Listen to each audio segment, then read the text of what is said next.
So where you spend your time, what you put your money towards, is the biggest testament to what you believe in.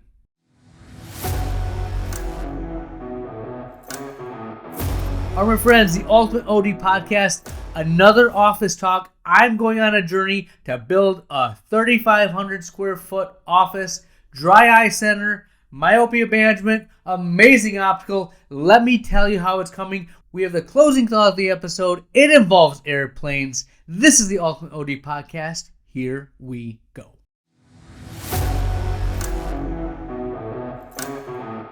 All right, my friends, the Ultimate OD Podcast. Very fun episode for you today. I'm kind of giving you a look into the journey I've been on, growing, expanding. We're moving to the next level of building a new office. So let's get right into it. This last week, I went to iDesigns. iDesigns, if you're not familiar, is they design offices, especially opticals. They are an amazing operation. If you ever are going to design an office or remodeling your office, get in touch with them and honestly go to their facility. It was really cool to see how much manufacturing they do, how big their operation is, and just the journey they've been on. Fun to work with. It's not cheap, but if you want to do something great, you have to pay money, you have to invest into it. And that's kind of the thing that I'm realizing right now is if you listen to anything I've talked about the past year, one of the first main and biggest pieces of advice that I've given you is you have to have a vision. You have to know where you want to go in order to get everyone rowing in the same direction. You have to have this 10, 15-year plan. And when we talk about the CEO mindset, we also talk about you're in charge of decisions now that will affect you 10, 15 years down the road. And as I'm designing this office, I have the Rejuvenation Dry Eye Center, 2 treatment rooms, IPL, the chairs that lay down. I'm designing it in such a way that it looks very medical and spa-like. Comfortable feel, not medical per se, but spa-like professional feel. I have a pediatric room, right? Going to design it in such a way that it's kid friendly. And then 3 more exam rooms. Awesome. Putting a ton of money into the optical. I mean, a ton of freaking money. Why? Because I still think that deep down, that's where we have an edge. We sell a commodity that people come in expecting to buy. Do it right and they're going to buy from you. I think 10, 15 years down the road, we're still going to have people buying glasses from us. So I've had a vision. I think dry eye, I love it. I like what it can do. I like how it can help patients. I see a huge need for it, and I don't see a lot of people meeting that. Thus, I'm creating that dry eye center. 2 rooms, a big investment. I have an IPL, have a vision, right? I think optical is a huge aspect of what we do in an optometric business. Look at the percent income you have from optical and clinic, and honestly, you get the majority from optical, right? It's not saying that you only have to do refractions, but you need to invest into that side of the business. You need to market and merchandise. Merchandising something that's a little different. It's how you set up your optical, not just a wall of frames. There, you have to have displays, market the brands that you have. You need to have your staff educated on the stories of the frame lines.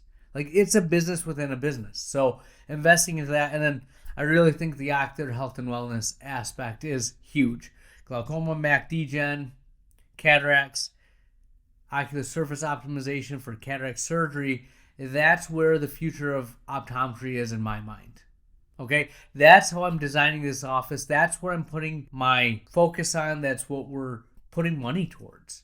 So where you spend your time, what you put your money towards is the biggest testament to what you believe in.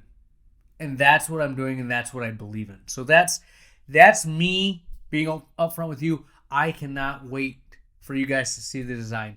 We're also redesigning the website. That should launch next week. Oh my. the 22nd. Brand new website. I want you guys to check it out. New color scheme, new feel, SEO optimized. We're setting ourselves up for an awesome 2024 and beyond. So, that being said, that's what I've done with iDesigns. Great experience. I think it's going to look amazing. Still collecting all the bills for what this is going to cost. Wow. It's a lot. It's a lot, right? You can start cold. You can do what you've done. But if you want something greater, you want something bigger, you got to put in the money. That being said, one of the things I've done as I've tried to grow and expand, I've been incredibly frustrated with the fact that I am spending all my time on things that I really don't want to do. Okay? Over the past, few months, the podcast. I love talking to you guys. I love doing this, but it's not making money. It's not my business. It's a hobby, and I love talking to you and doing this. We've revamped a little bit. I'm trying to make it more easy for me to create an episode and share with you and still keep contact with you, still grow, because it's honestly one of the best ways for me to take the business to the next level is to have these conversations, to talk to each and every one of you and see what you're doing out there. So I like doing it. I'm not going to abandon it, but it takes time. Okay? Designing the new office, that takes time. Right? I love what I'm doing. I love what it's going to be, but I'd rather be working on other things. I want to be, doing my CN Certified Nutrition Practitioner course for Ocular Wellness and Nutrition Society, doing more with dry eye, developing my staff, working on the business. I'd like to be doing those things, but I'm torn in a million different directions. As we build a new website, I got to write some ad copy. I have to review marketing things. It takes time. It's one of the most frustrating things is wanting to work on things that you want to, but being pulled in a million different directions. Even with me delegating to my staff, my managers, I still need more time. And that's where the next step is. I need to hire another doctor and cut my clinic schedule down to 3 days a week. Now, I'm doing the math, and I'm looking at where I was last year, how much we made, what we did, and what my lifestyle needs for me to be successful. And it honestly would be much easier for me to keep seeing patients and not cut back in clinic. Right? Honestly, I'd make more money, and it's the easy way out. The harder thing for me to do is to see patients 3 days a week, take 2 days, and try to grow the business. Have another doctor in there, have her be successful, and grow the business, right? That's another level of ownership, of being the CEO of your practice. I'm not gonna lie, it's going to be hard. I'm excited for it, but it's not the easy way out. Again, I have a vision for where I want to go, what I want to do with my family, the life I want to live. I'm creating that and I'm pursuing it. All right? Again, I'm not afraid to fail. If I fall on my face, I can always go back and just keep seeing patients. But this is me being completely open and vulnerable with you, showing you the chances I'm taking, the thought process I'm going through. Let me know where you're at. What's your journey look like? What are you doing? All right? Last thing I will leave you with this before the closing thought is as I go through, run the numbers, see how many patients I need to see the hours I have to work, talk to the doctor I want to hire, and she was straight up. She goes, I agreed to work till 7 one day a week, and I really regret that. I want to work 3 days a week because my life outside the practice matters. Like, oh my gosh. You're pursuing the life that you want, and I respect that. I'm the owner of my own business, and I feel like you're going to have a better lifestyle than me because you are working within the confines of what you want. What am I waiting for? I control this, and I'm not doing what I want to do. Talking to one of my friends the other day and said the same thing. You want to practice the way you want to practice, do it. What's stopping you? You're the boss. You're in charge. That's why we do this. I mean, if you want to be lazy and not work, that's one thing. But if you want to have a better life, if you don't want to have to work till 7, you want to see your wife, you want to see your kids, do it. And it just kind of clicked in my head, and I'm revamping my entire schedule. Like, we were going to do it in June. I said, forget this. And this is a common theme with me. When I make a decision, why are we waiting? Let's do it now. Mondays and Tuesdays, nothing but primary care. Red eyes will fit in when we need them, but nothing but primary care. We're going to knock those out. Wednesday and Thursday, a couple of primary care exams, but a lot of my dry eye evals, a lot of my therapies and treatments. This is what it's going to be like when I hire another doctor, and then I'll be able to slowly phase out. I'm doing that now, and it's still the busy time of the year, so we're busy as all get out, but I'm spending more time with patients. 3 patients an hour instead of 4, sometimes 5 if we got real crazy. 3 patients an hour. And you know what's happening? This is going to be another episode, but I get to talk to my patient. I get to educate them on what's best for them. And we're getting more revenue per patient. Not because we're seeing more, we're not a volume practice, but we're giving them a better experience. I'm educating them better. They're getting better eye care, and the business is growing. It's been mind-blowing. Do you think you have to see so many patients, you have to do so many exams to be successful, to do what you want to do? Depending on how you run your office, you might have to. But if you focus on what matters, you do what you enjoy, that's going to be authentic, and the patients are going to resonate with your message. They're going to respond to it, and that's the life I want to live in. That's the life I want to, have for my staff, and it's awesome. So 9 to 6 Mondays and Tuesdays, 9 to 5, 9 to 5, 9 to noon. We'll see how it goes. I'm charging what I'm worth. All my diabetic patients will be medical. If they want the refraction, we'll do that another day, or they'll pay the refraction fee, but we're going to be medical there.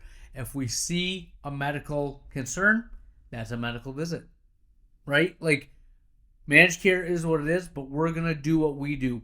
And we're also going to, continue to market dry eye, grow that practice. Exciting. I'm so pumped for this journey. Like, this past year I've been talking about it. I'm actually doing it now, right? Not just telling you what I would do, telling you what I am actually doing. Again, either I'm going to be a horrible warning or an amazing example. Either way, you learn something. Stay with me. We'll have more for you next week. Where has the time gone? We are to the closing thought of the episode, and right now I'm going to give you a scenario. You're on a plane, something happens, the pilots are unconscious. No one else is willing to step up. They nominate you. You, my friends, are in charge of landing the plane. You get up into the plane. Can you do it? Right now, in the comments below, if you're on the podcast, send me an email. Can you land the plane? Well, let me tell you this. Today, I had a patient in the office that was a pilot. And I said to him, you know what? You see this on social media. I've had this conversation with some of my friends. I laid out the scenario I just laid out. I go, someone of, above average to average intelligence. They have access to the radio and such. What are the odds that we land the plane? And he laughed and he looked at me and he said, if you can figure out how to operate the radio, there's a pretty good chance in good weather you'll land the plane. On an Airbus, they have an auto landing feature. If you get in contact with the tower, they should be able to walk you through that and get you to do that. So I felt really good. In my head, I'm like, I hope I'm never in that situation, but I need to know. Can you land the plane? Do you think you'll land the plane? And even more important than that, rather than taking flight simulator, rather than, trying to put yourself through the mental gymnastics of how to land a plane or operate the cockpit, I'll leave you with this. The most important thing I learned is I need to learn how to operate the dang radio. He questioned whether or not I could even figure out how to use the radio, which leads me to believe there might be some strange voodoo magic you have to do that. But I'd rather put my money on me figuring out the radio than actually landing a plane. So in the future, when I'm doomsday prepping, that's what I'm going to figure out, is how to operate that radio. And that's what I have for you. Dr. Lily out.